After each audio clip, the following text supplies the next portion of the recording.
Amazing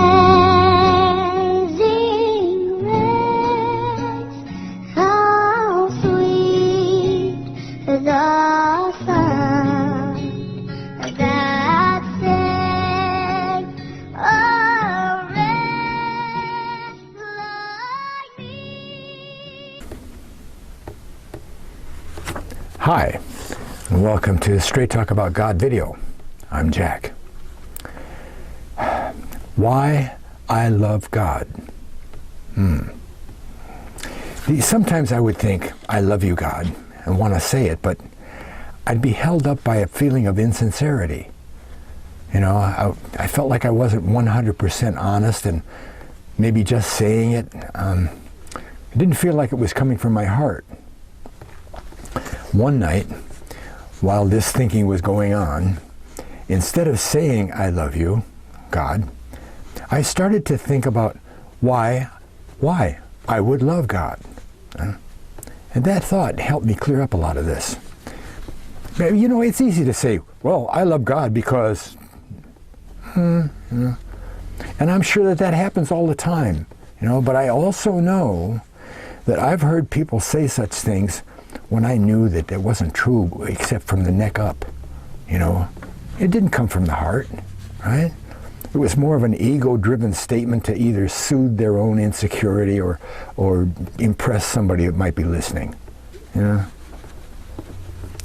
I think this had something to do with the reluctance that I had to say it myself. And I wanted it to be true from my heart. So I began what I thought it was going to be a list of the things in my life that could found my love for God. Okay? Well, reading scriptures, that didn't seem to apply, you know. I mean, I could read many things about God, about how he interacted with those people he loved, and I could read the many promises that God made to those people.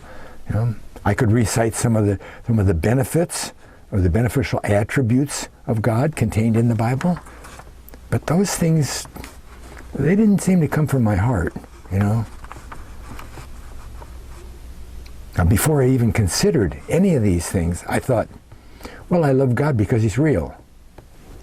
Well, and that kind of surprised me, but it doesn't because, well, he is real. You see, this is the fact that founds all of the other things that we can say about God, right?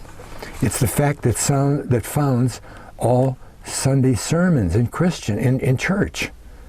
Except those ones that are about investing in the stock market.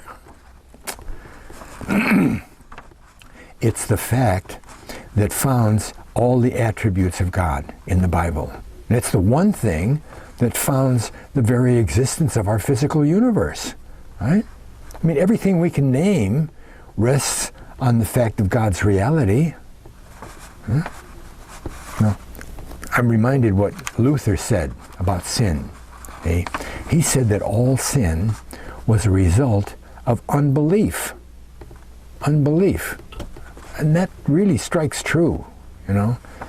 Well, I would take that a bit further and say that without belief, it's impossible to trust God with our actions. That's a little more precise. Paul, in Hebrews 11:6, says it this way: without faith, it's impossible to please him. And as you heard me say so many times, the word faith is translated from the Greek word pistis, 4102 in Strong's, which derives directly, it's only one step away from a primary verb, pytho, 3982. And so when faith comes out of the primary verb, pytho, it retains some of that verb, right? Verb means action. So the word that's translated faith in English really means a believing action. It's not just belief, it's an action. So what Paul really wrote was, without believing action, it's impossible to please him. Well, belief in what? belief in something God has already said, like giving us his protection, his providence, his guidance, provision, so forth. All the things that we read about God in the Bible, the good things, right? So I have come to believe that the very first thing that a person can do, has to do, when turning to God, is to verify his reality. Figure out some way to make sure that he is real, otherwise you won't have the belief to act, right? And from there, well, life can only be challenging, right? Not containing the impossible, or being so difficult, that we can't achieve it, Quote, with God, nothing is impossible, right? So there are many ways to prove God's reality. But one of the very effective way is for the lost tribes, the study of the lost tribes. There are over 300 prophecies to those people of the lost tribes, right? The 10 lost tribes of the house of Israel, the northern nation, not the southern nation of the house of Judah, right? And most of them can be found to already have been fulfilled. Wow. Well, the study then is very simple. I mean, it might be hard work and a lot of hard work to establish, but it's very simple. It's not a complicated thing. We just need to make sure that we know to whom the prophecy is given, right? And then check out their world history and find out which group of people received that promise. Simple, right? But even so, it might not still be enough to go against the major risks involved in the walk with God. Major risks? Whoa. You'll find out. I've talked about one of the major risks involved in the walk a lot of times. Tithing. Oh, well, I tithe. I go to church every Sunday and throw off 20 in the plate. Yeah, that's not tithing. That's not tithing. That's what you have decided is tithing, not what God said. See, briefly, there are 3 different tithes, right? But the first and second tithe total 19% of what comes in. 19%, right? Right? Anyone making near poverty wages of $40,000 a year would be found giving back to God $7,600. You can buy a lot of food for $7,600, right? The first 10% is to be given freely to the teacher of God's Word, not to some Christian ministry, whatever, right? No strings attached. Dear pastor, here's a $100 tithe to go for the repair of the roof. No. The check is made out to the teacher, not the ministry, not the church, not the teacher, right? That's the way God set it up in the Old Testament, right? The people didn't tithe to the temple, they tithed to the priest. They came and they handed their money or whatever to the priest or the Levite, the teachers of God's Word, right? The second 10% out of that 90 that's left over, 10% of that, which makes 19%, is to be used for one to go to Jerusalem 3 times a year. In the Bible, that's what it was. We have to apply that to our situation and to here. But 3 times a year, like Passover and Tabernacles and so forth, they were to all go to Jerusalem and celebrate God, right? The money of that second 10% was to pay for all of that stuff, for the food and the rent of the room at the inn and whatever else they needed, right? So it was for them personally, but it was directed toward God anyway. They couldn't direct it for anything else. They couldn't take their second tithe and buy a cow with it. Huh? Now, not included in the tithes above, right, is the cost in money and time and so forth of stewardship. God mandates stewardship. He's very tough about stewardship. You take care of his stuff. All the stuff he gives you, the stewardship of all the stuff he gives you, the stewardship of your body. You don't buy a bunch of junk food and eat junk food and call that stewardship, right? The stewardship of your body and the stewardship of his word. He gave you his word. What are you going to do with it? Huh? You take a look at the two parables of the talents and the pounds, and you find out that the Lord gave those people the money and said, do something with it. Trade with it. Huh? And the people who didn't trade just gave him back his 1 pound or his 1 talent. They didn't get any reward at all. See? Because they were told to use it. See? You learn something in the Bible, you're supposed to use it for God's pursuits. We are to actively participate in what God's doing, right?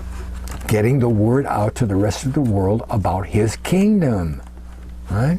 You look anywhere in the Bible you want, and you're going to find that the preaching of the kingdom is the only gospel, in quotes, gospel, that was commanded by Jesus to his disciples, apostles, and Paul. One place before the crucifixion, he sent people out to preach the kingdom. He said, go preach the kingdom, right? That was the only thing he preached. Look up some of my preaching of the kingdom videos, right? Okay? So the part of our walk is to, quote, publish our knowledge of God. Well, that's going to take money. If you write a book of all of your studies, have it published, that's going to take a lot of money. It's going to take time and energy to write the book, right? And that's above the tithes, and there's more. The mandated offerings. There are mandated offerings by God, and one of those mandated offerings is first fruits. The first bushel of apples on your farm, your apple farm, the first bushel of apples is dedicated to God. The first sheep, the first lamb in lambing season is dedicated to God. You bring that lamb to the temple and you give it to the priest, first fruits. Even your first child is to be dedicated to God. One will really wind up with about 25% of everything that goes to God pursuits. How's that for risk? Capital R-I-S-K, risk. The major risk of the walk. You putting 20 in the plate every single Sunday of the year, you're not tithing. That's not 10% or 15% or 19% of everything that comes in. Huh? You're making $60,000 a year and you're only putting 20 in the plate 52 times a year? How certain must a person be to, quote, give up 25% of their lifestyle? Huh? Well, the first thing that comes to mind for me after saying God is real was how he interacted with me on a personal level. I mean, all that prophecy stuff coming true and the lost tribes and everything, that establishes God's reality. But it isn't personal, all right? And so, because it isn't personal, that makes it hard to act on it, see? I mean, but let me get back to my first uh-oh moment when I realized that God was real, okay? It happened when I was watching Dr. Gene Scott teach on the Lost Tribes, and one of his segments, he was giving an overview, the big picture of all of the Lost Tribes, all the segments. My series on the Lost Tribes runs 24 segments, 40 hours worth, okay? And he did this in about an hour and a half. So it was a gestalt. But it put the big picture together and said, whoa, look at all of this worldwide stuff that happened, okay? And suddenly, the history of a couple of thousand or 3,000 or 4,000 years of God conducting those people became clear and undeniable. There's no way it could not be true. Okay? God has to be real for the history of those people to line up with the prophecy of the Bible, right? And the reason above why I said it was an uh-oh moment was because I recognized the obligation, the responsibility I had in order to take up the walk with God. It was a very sobering moment. Oh, God, now what? But even that might not have been enough to say from my heart, I love you, God. I could say some other stuff, but I love you, God. That might not have been. It was enough for me to get started on the walk, though. And that's the most important part, because once you get started on the walk, God supplies, and you notice the supply because that's what you're trying to do. Okay? One night, while standing outside looking up into the heaven, I vowed to God that whatever He sent me, by way of work, okay, I'd always say yes. I'd never say no. If I had the ability to do whatever job it was, I would say yes, period. Clean the toilet? Yes, God. Okay? See, I had no job. I just moved into town. I bought this building. I had no job. I had a mortgage to pay, over $500 a month, and all my daily expenses, utilities and everything, and I had no job. None. Zero. Okay? I had some funds, okay, I had enough to put down payment and so forth and make a payment for the mortgage for a while, but those funds were being eaten up on a regular basis. Now what?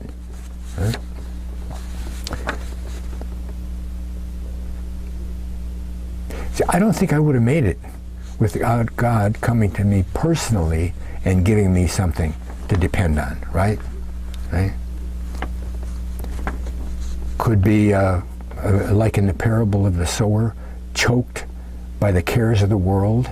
Those seeds that were thrown in the thorny ground, and the thorns came up and choked the good seed, and right, they didn't produce. Let me talk a little bit about my history, okay? You can watch my long video called JAX History with God, but this particular part is about 17, the number of 17. On my website, stag.ws, stag.ws, I have several pages about 17. 17 is how God personally showed Himself to me on a near daily basis verses. Okay? Think about that. Okay? What if every couple of days there came a knock on the door, and when you opened the door there was God? Hi, Jack. I'm here with you today. Be at peace. Think about that. What would that be like? Whew. Huh? Now, when I was a kid, maybe 8, 9 years old, I was taken to church every Sunday, and other times besides, And as part of the teaching, Sunday school teaching, so forth, I guess it was, all the kids were asked, what's your favorite verse? And then they'd recite their favorite verse, and okay. Well, most of the kids chose John 3:16. I mean, they heard that a lot, and that was a good verse. And I don't know, maybe I didn't want to be part of the crowd, okay? And I don't remember how I did this, but I chose Proverbs 3:6. Proverbs 3:6. In all thy ways, acknowledge Him, and He will direct thy paths. Well, that's a pretty good verse, all right? Actually, that's what faithing, acting in trust of God, that's what it is. You acknowledge Him and what He said you're supposed to do, and then you do it His way. Well, that fits with my life pretty good, okay? See? See, now, after I came to God, I started reading books and studying and everything, and part of my study included gematria. Gematria. The Bible is full of numbers that mean things. They symbolize other things. They line up and connect with other things, and it's just wonderful. See, Greek and Hebrew, the alphabets have numbers assigned to the actual letters. English doesn't have numbers assigned. Now we know that the number for E would be 5 because it's the 5th letter in the alphabet, but it's not assigned definitely, and no fiddle around with it. But in Greek and Hebrew, that's it. Hebrew, some of the letters go up as high as 400. In Greek, omega is 800. See? So it isn't 1, 2, 3, 4, 5, 6, whatever. So this is a fascinating study. And it's just outside of the Bible, but when you get into the Bible, it's stunning. Just stunning. Here's some words that have to do with Jesus. Okay? Messiah, Jesus, gospel, that applies to Jesus. Cross, of course that applies to Jesus. All his parables, ruler, he's going to become the ruler, right? Well, take a look at Messiah. Messiah, this is English now. A is 1, B is 2, Z is 26. Messiah is M13, E5, S19, S19, I8, 9. 1 is for A, and H is on 8. Add up all those numbers and you get 74. Okay, 74. Jesus, J10, E5, S19, U21, S19. 74. 74. Cross is 74. Parables is 74. Gospel is 74. Ruler is 74. All of those Jesus words have the same exact number in English gematria.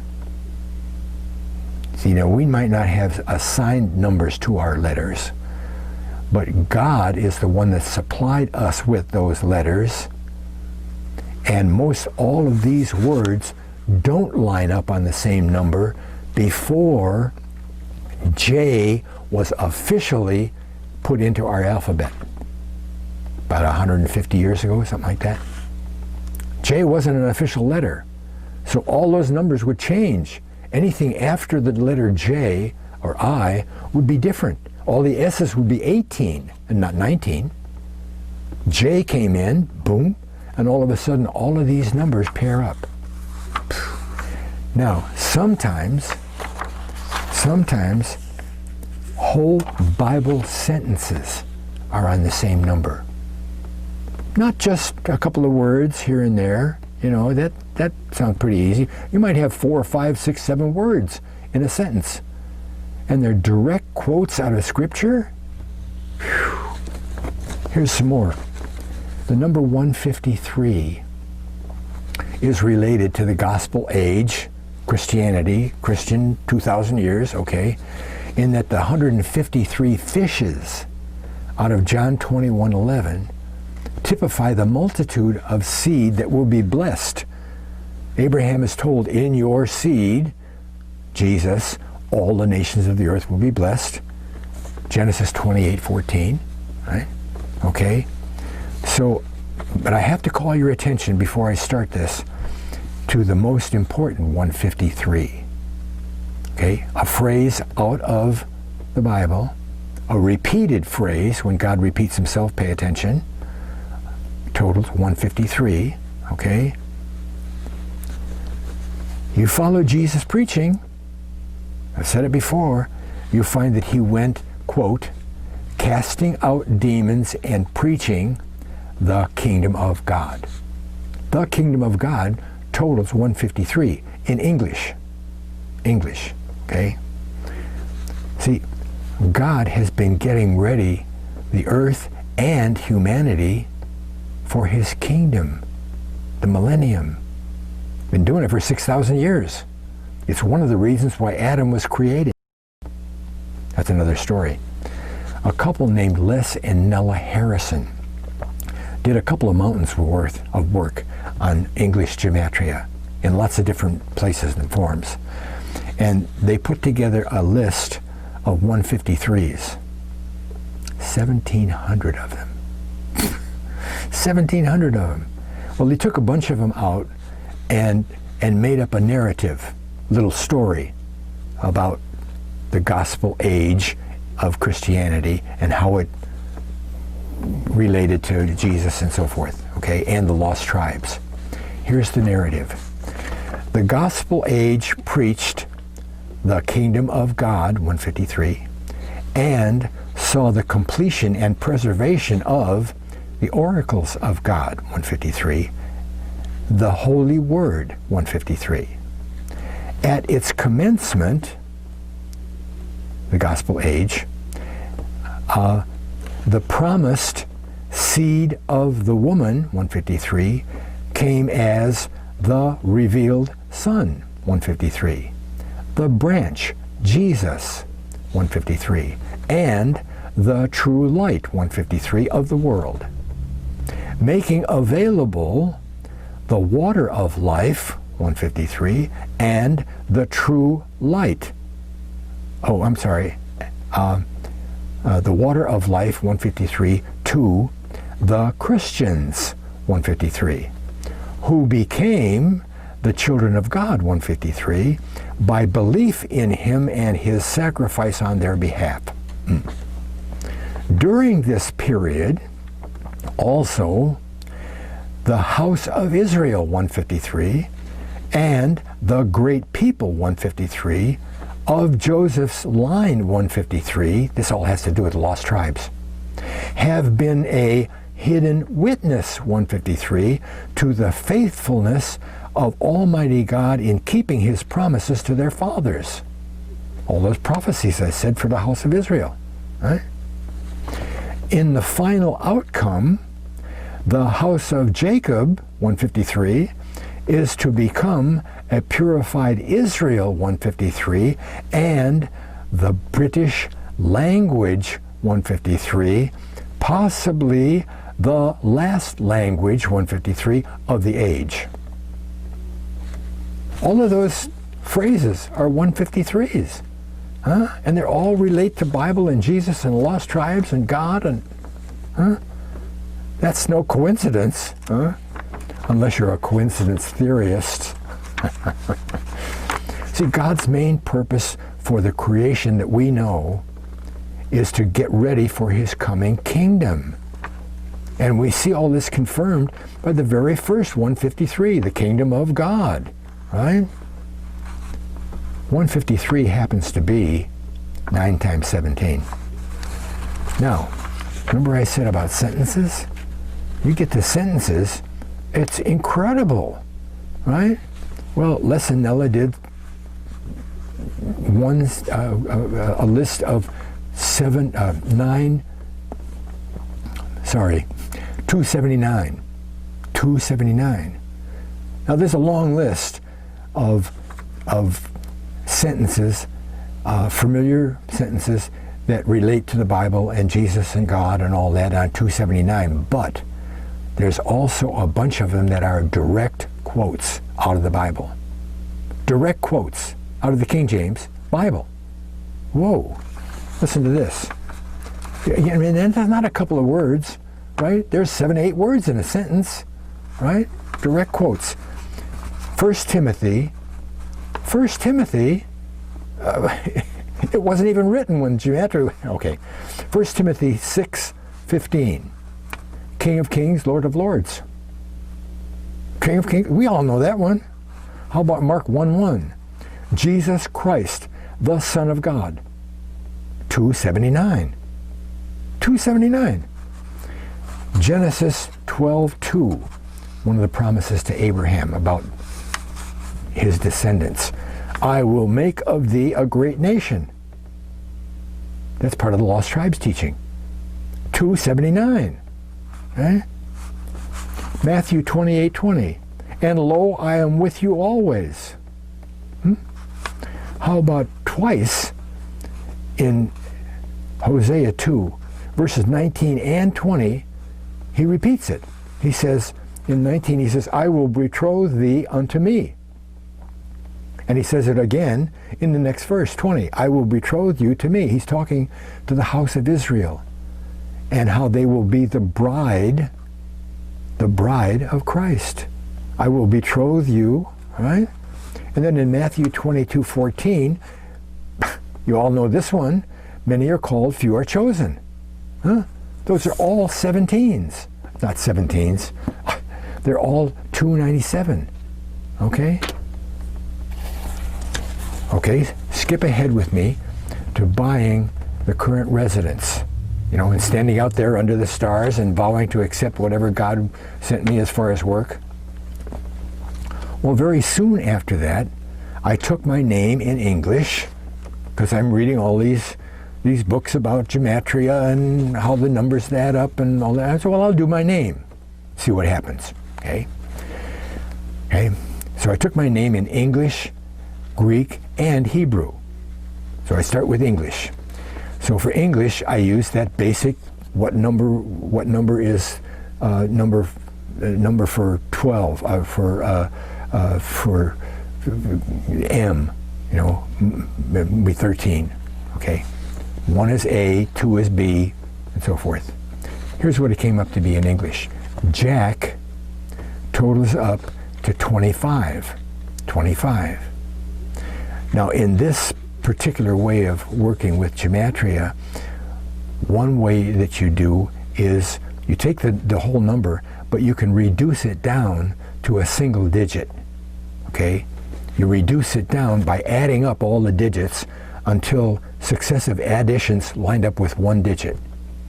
So if Jack is 25, then 2 plus 5 is 7.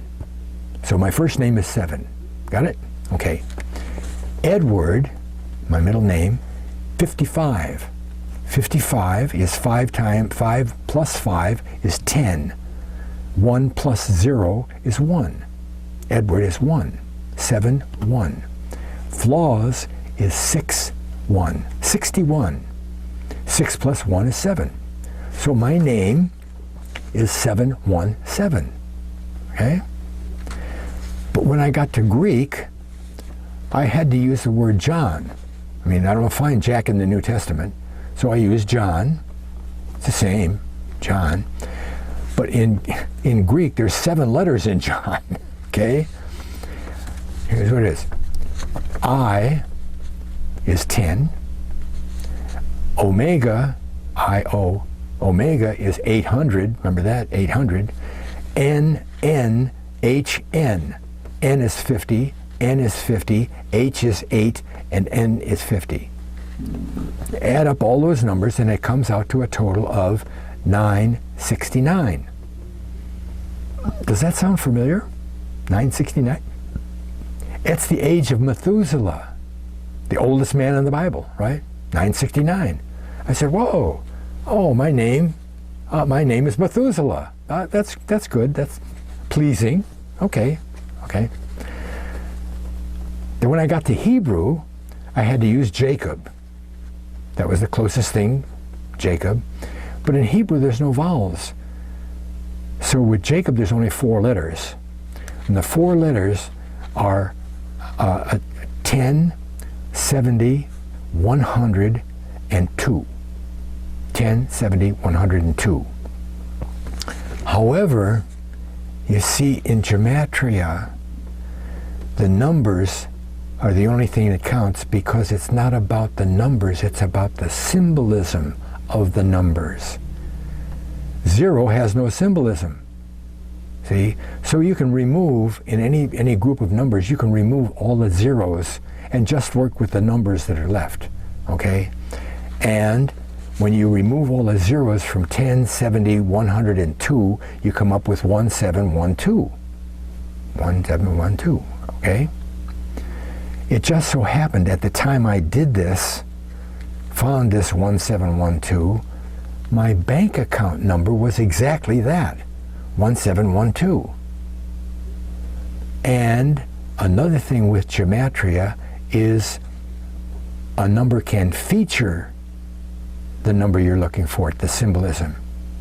So a number that doesn't add up to, or can be a multiple of 17 can show a 17.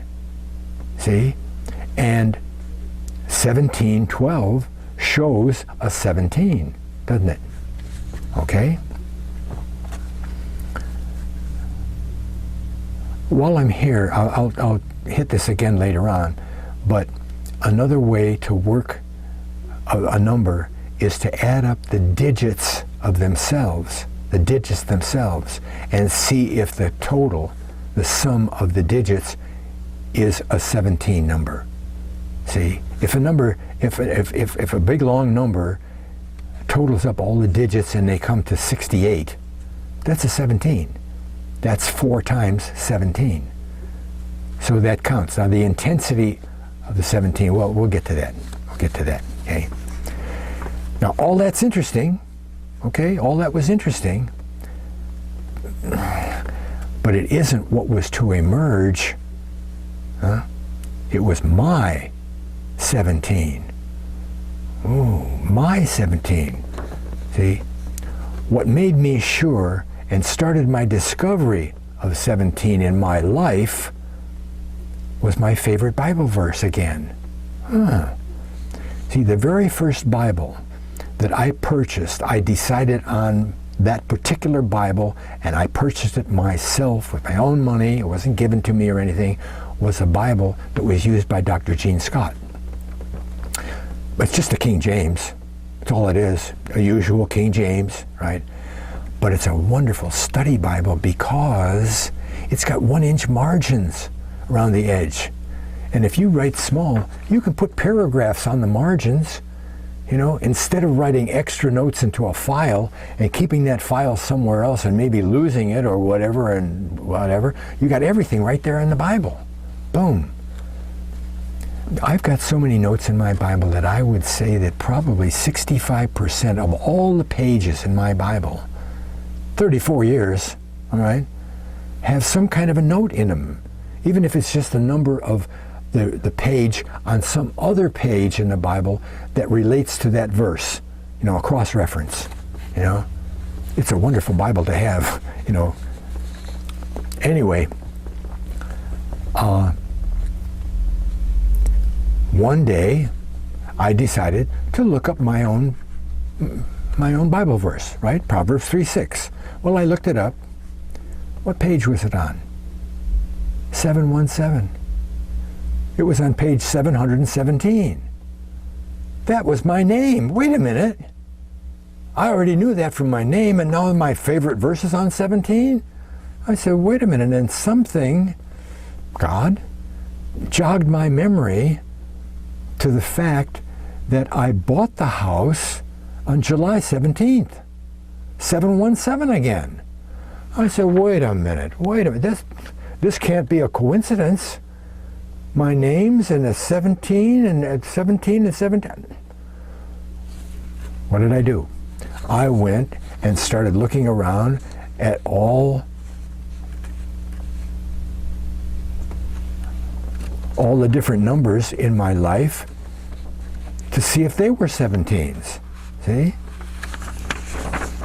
Go back to my name for a minute. The total of my names in English was 255561. Okay?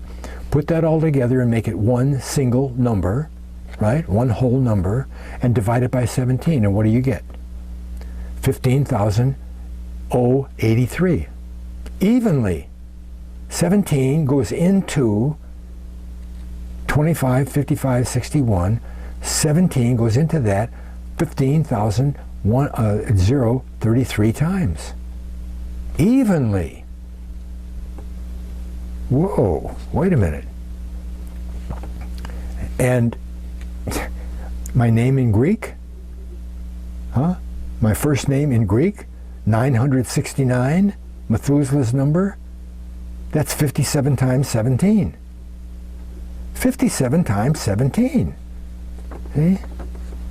And that bank account number starts with a 17. Huh? God had revealed to me that he assigned me the number 17. Don't roll your eyes. I got a bunch of stuff coming up here. So, well, this immediately went, as I said, to check out all my other numbers, you know. And make no mistake, this is not some random thing, okay? It only pertains to numbers that are unique to me, all right? For instance, I go to the hardware store and I buy a garden hose. I come home with the receipt and it says invoice number. Nobody else ever had that number or will have that number again. It's unique to me. I plug that into my calculator and see if the total's a 17. Okay? Phew. Oh, and I never count, again, I never count any number that would apply to anybody else. Like the date. Oh, the date was a 17. Well, it was the date for everybody that day, wasn't it? Okay? Now, the most unique number in the whole world to me is on my birth certificate, isn't it? My birth certificate, right? But before I show you that, I have to explain a bit more about gematria, okay? In gematria, we're not concerned with the numbers, okay? The quantity. It's not about numbers. It's about what the numbers symbolize.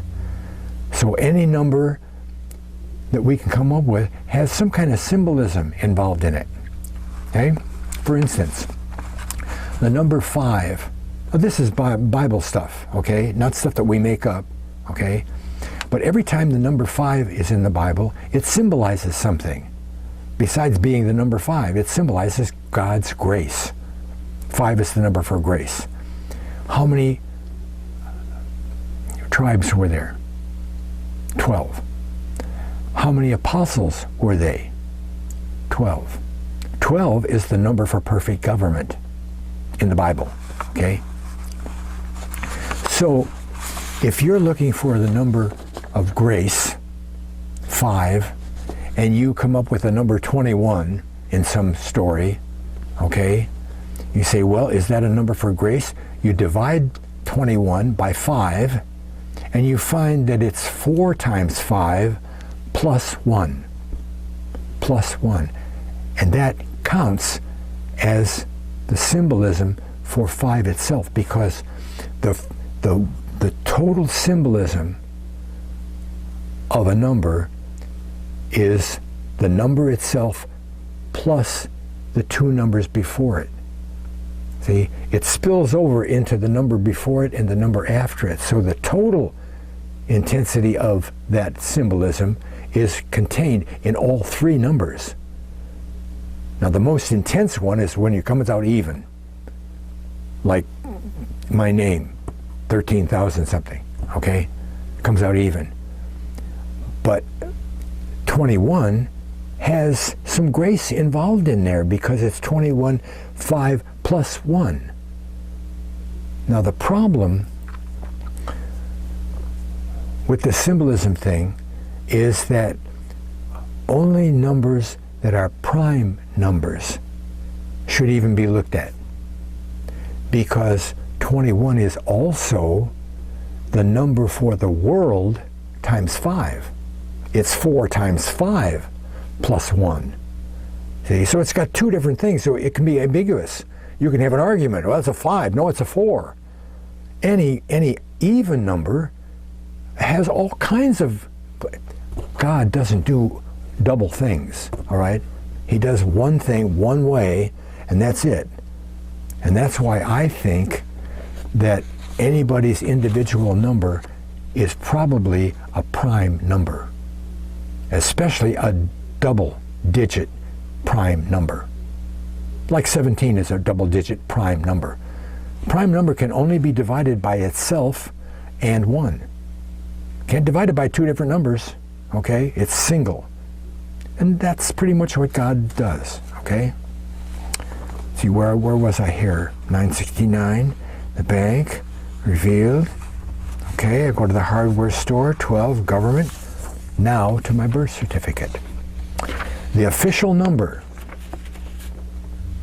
world official number on my birth certificate is 16457.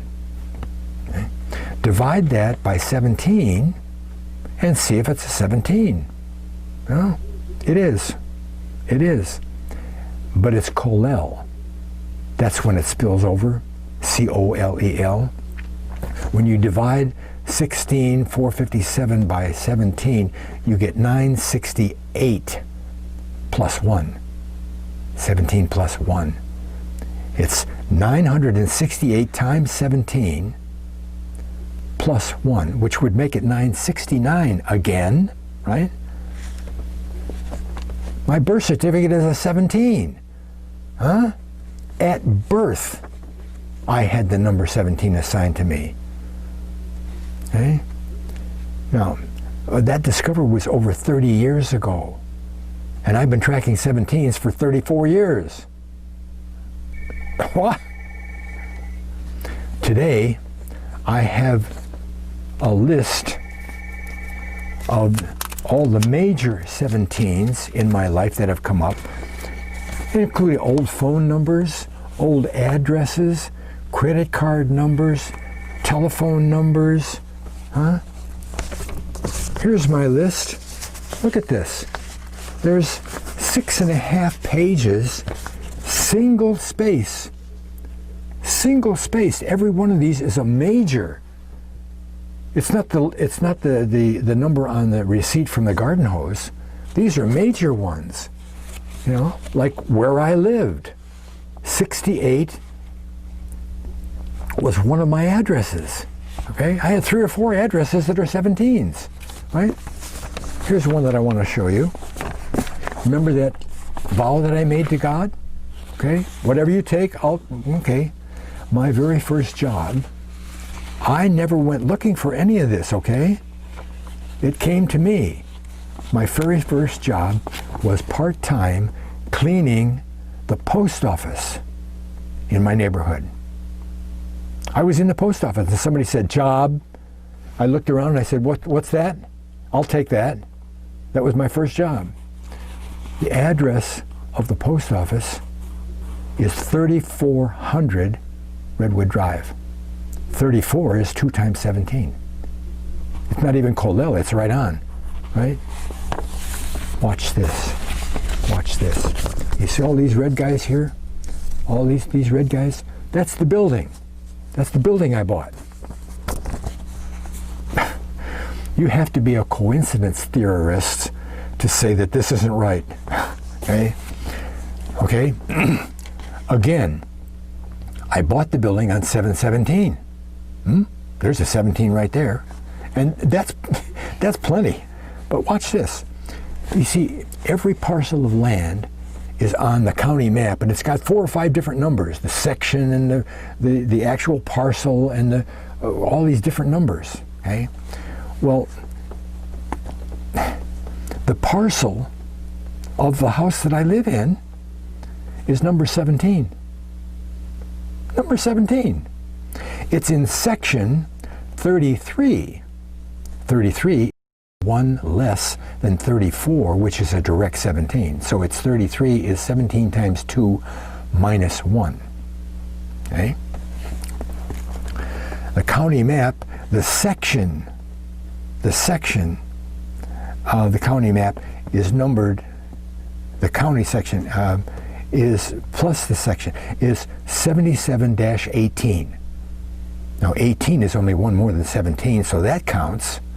But when I put together 7718 and make it in one number and divide it by 17, it comes out evenly at 454. 454. What zone is my property in? It's commercial zone 51, 3 times 17. There's more. The assessor The assessor comes out and he says, that house is worth whatever, and he gives you a number of the house and assessment. Okay, the assessor's number, it's a long number. Assessor's number is 077-185-033-000. Okay? Put all those dashes out of there and make it one contiguous number. Okay? And then divide it by 17. You come out with 4540296 times 17. Exactly. It isn't even one away. It's right on the even number. And when you add up all the actual digits, not the zeros, add up all the digits, it comes to 34. It's a direct multiple and additional of 17. That's not all. You have to do escrow, don't you? Okay. The escrow on my house, the number of escrow shows a 17. The escrow number is 179965. It shows a 17. It isn't a multiple of 17. It doesn't divide by 17. But the court assigned an estate sale number to the house. Okay? They said this house should be $67,617. So it shows a 17, but that's less important than an actual 17. When you round up 617, it's a 6 or higher, so you go up. You round that up to 68. 4 times 17. 4 times 17. The court also had a court number, besides the cost that they put on the estate. A court number. The court file number is 79279, which doesn't divide by 17, but the digits total 24. All the numbers, all the numbers that are applied to this place where I live are 17s. Now the prince of the power of the air, the devil, he has to have a lot of power to be in charge of the whole earth, doesn't he? He can't do something like that. Even the devil doesn't have the power to do that. Okay?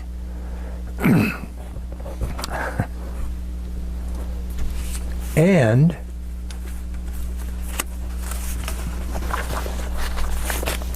the non-major 17s of my life, you see this 1 inch thick pages and pages and pages of receipts, ticket numbers. I bought a car and there were 255 miles on the car that I bought new. 255 is a direct 17. All that stuff. 30 years of 17s. But I want to show you just a couple of them. Okay?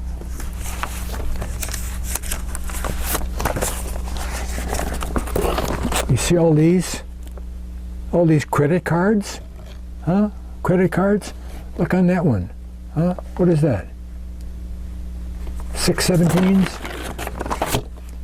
If you take a credit card, it has 4... No, that one doesn't have. Here. 4 bundles of of numbers, right? 4 sections. You can take this number and see if it's a 17. You can take these 2 numbers, put them together, see if it's a 17. And then 3, and then you can take the 3rd and the 4th one together, see if they're 17s. All right? And you can take all of these numbers, and there's 8 17s here, there's 6 17s, 7 17s. There's even more. Here, look at this. What is this one here? Here's 1. This one here. You see that? There's 13 17s that I can get out of all the numbers on the front and the back of that credit card. Okay? Watch this. In 1994, I got a new driver's license. Whoa, oh great. See that there? That's 85. Do you see that 85? 85. You notice the 85 has a line under it. The number to its right and the number to its left also have a line under it, all right? So the numbers are 627, then there's 85, and then there's 94.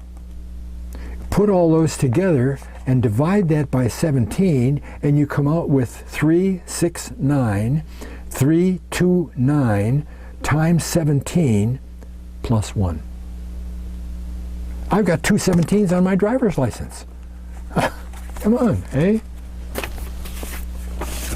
Here's one I want to show you. Here's some tickets. Tickets for events with 17s on them, okay? That apply to me. But here's the one I want to show you for sure.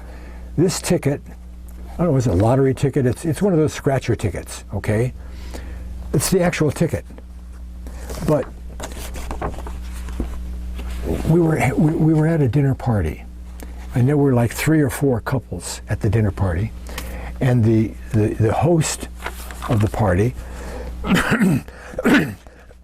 excuse me, had to go to the store for some little thing, like whipped cream for the, I don't know.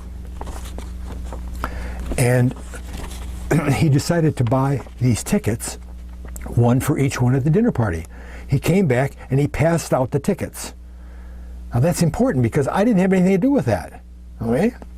He gave me this ticket, along with everybody else gave a ticket. All the tickets were different. They always are. Here's something I put up on my website about that.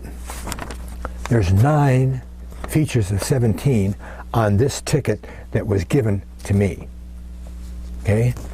Let me show you just one of them here. And everybody at the party, I mean, I don't buy these things, I don't know, but they all said they never saw one that did this. You see, because the number you were supposed to match is 21. I got 4 of them. All 4 of them, 21. I guess, see, it says it was $1. So maybe my winning would have been $4. $4.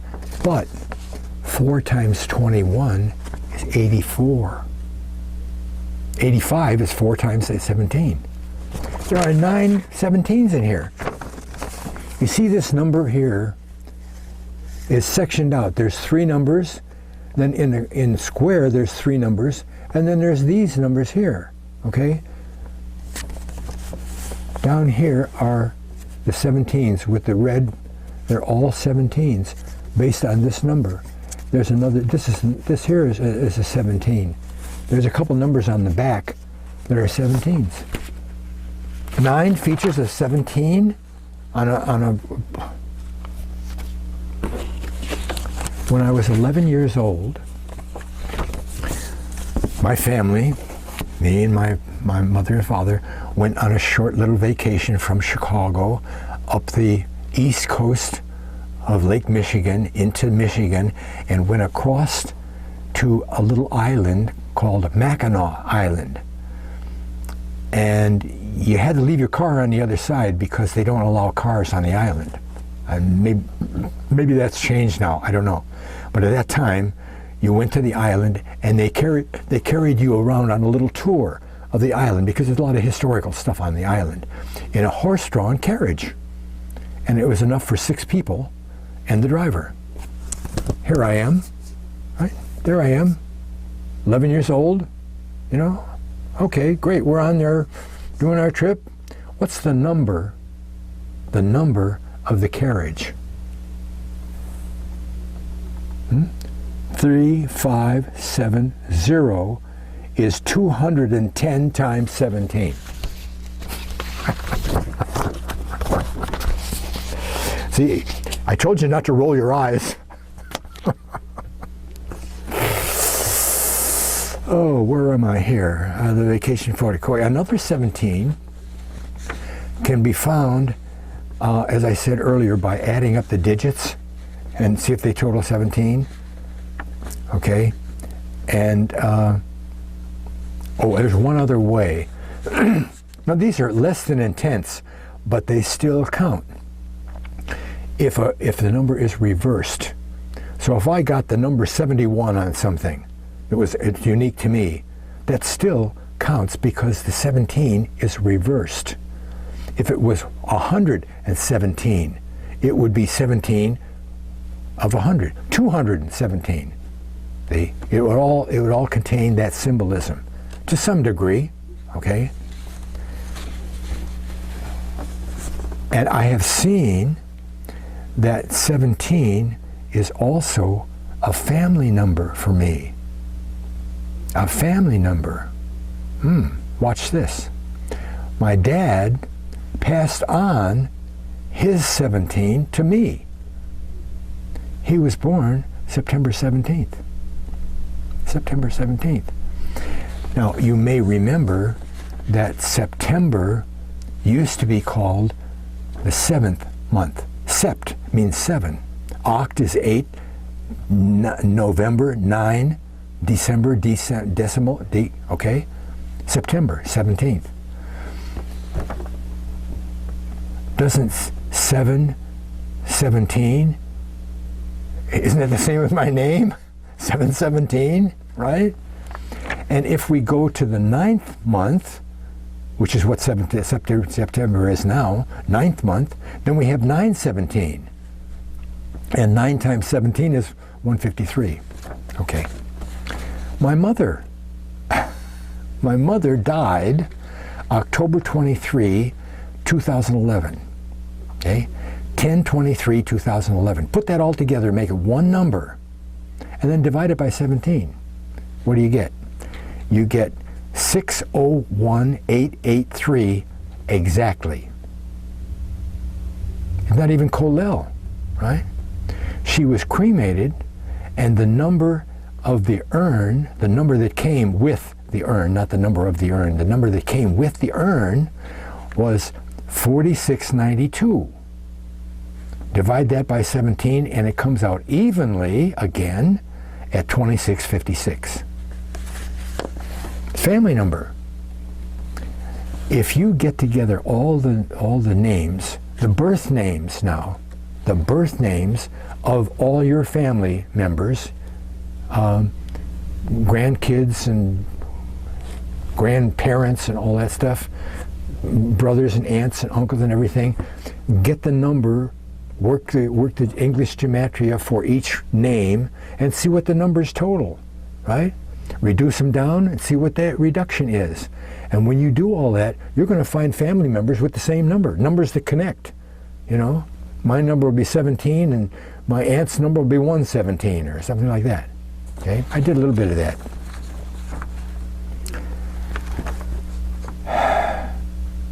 I could talk for a couple hours off the top of my head just on 17 in my life and what's happening.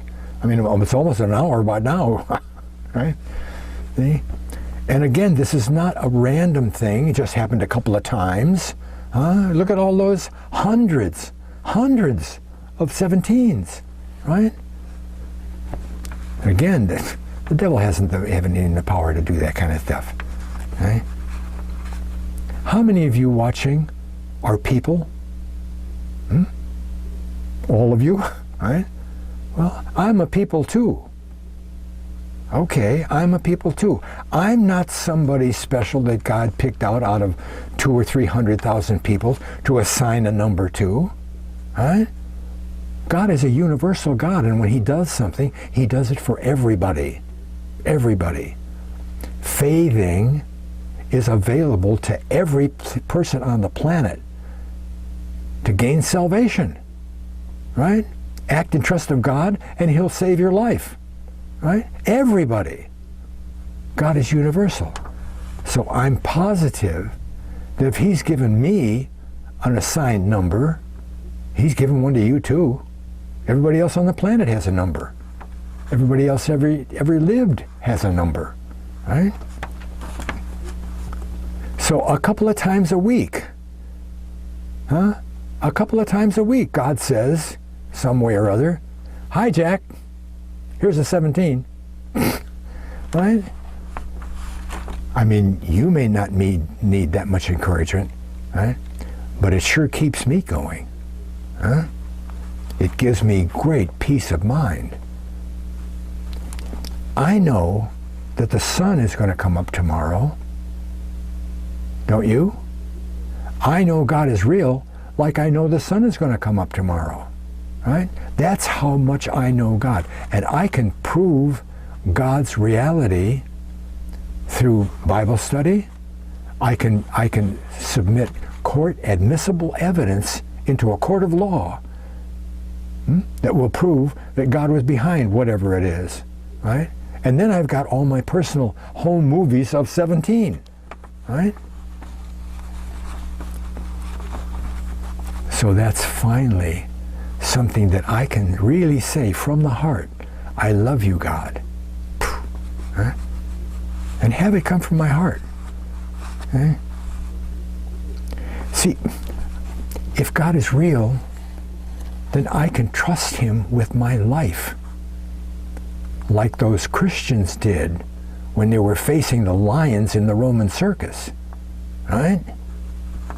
Some of those mothers, it's been reported, some of the mothers with babies offered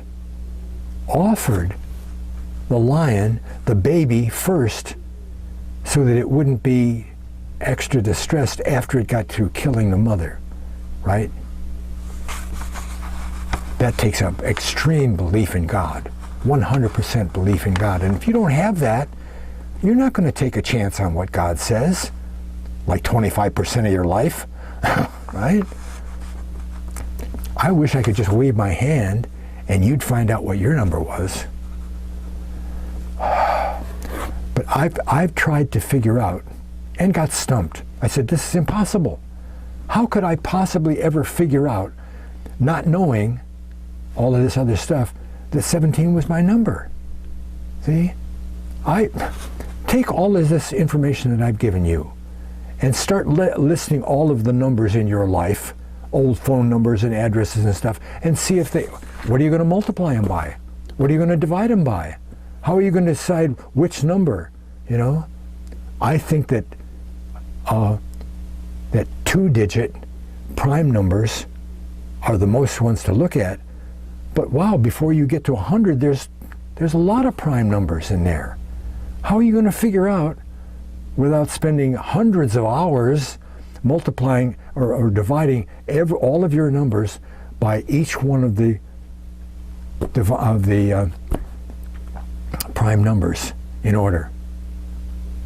You know, after about 2 weeks, you give up, you know. Of course, you might ask God to reveal to you what your number is, and maybe he will. I don't know. Maybe you don't need that number. Maybe you have other things, you know, that people can't say, oh no, that's just a coincidence. Huh? My wish for you is that you do find out what your assigned number is. It'll change your life. It will change your life. Thanks a lot for watching. God bless.